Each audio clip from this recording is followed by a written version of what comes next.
LH 내부 직원의 땅 투기 의혹이 일파만파로 번지면서 국토부와 해당 기관들은 서둘러 대책 마련에 나섰습니다.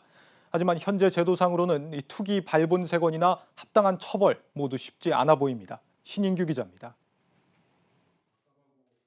대통령이 발본색원하겠다며 공공기관 직원들의 땅 투기 의혹에 대한 진상규명에 나서겠다고 밝힌 가운데 조사 당사자인 LH 등 공공기관들도 내부 조사에 착수했습니다. 현재까지 이들 기관들의 자체 조사 대상은 현직자에 국한되어 있는 상황입니다. 신도시 투기권은 시점상 2018년과 그 이전부터 가능했기 때문에 고위급 직원이 당시 투기 후 현재는 퇴사해 조사 대상에서 벗어날 가능성을 배제할 수 없습니다.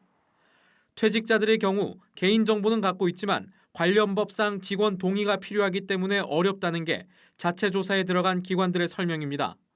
하지만 법조계에서는 법령을 적극적으로 해석하면 개인정보 제공 동의 없이도 퇴직자들에 대한 조사가 가능하다는 의견이 나옵니다. 18조 2항 5호에서 보면 그 개인정보를 목적 외의 용도로 이용하거나 이를 제3자에게 제공하지 아니하면 소관 업무를 수행할 수 없는 경우에, 그러니까 제공하지 않고는 소관 업무를 할 수 없는 경우에 이 개인정보보호위원회의 의결이 있으면 이걸 또 제공할 수 있다라고. 앞으로 총리실과 국토부 주도로 본격 조사가 실시돼 비리가 드러나더라도 막상 처벌이 부당이득에 비해 미미한 구조도 이번 LH 땅 투기 의혹 사태의 맹점으로 지적됩니다. 이번 사태는 공공주택 특별법상 처벌이 가능합니다.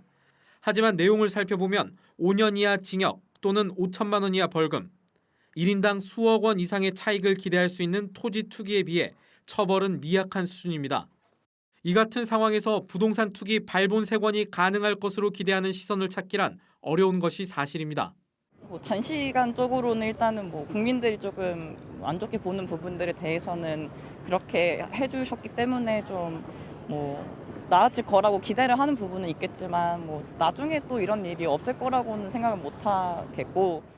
시민의 입장에서는 제도가 금방금방 바뀌고 실제적으로 그런 제도를 실행하고 운영하는 쪽에서도 비리가 있다면 어떻게 이게 시민들이 이렇게 믿고 그거를 이제 나중에 납득을 하고 따라갈 수 있느냐.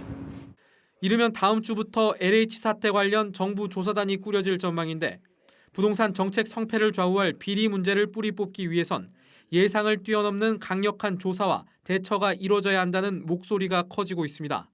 한국경제TV 신인규입니다.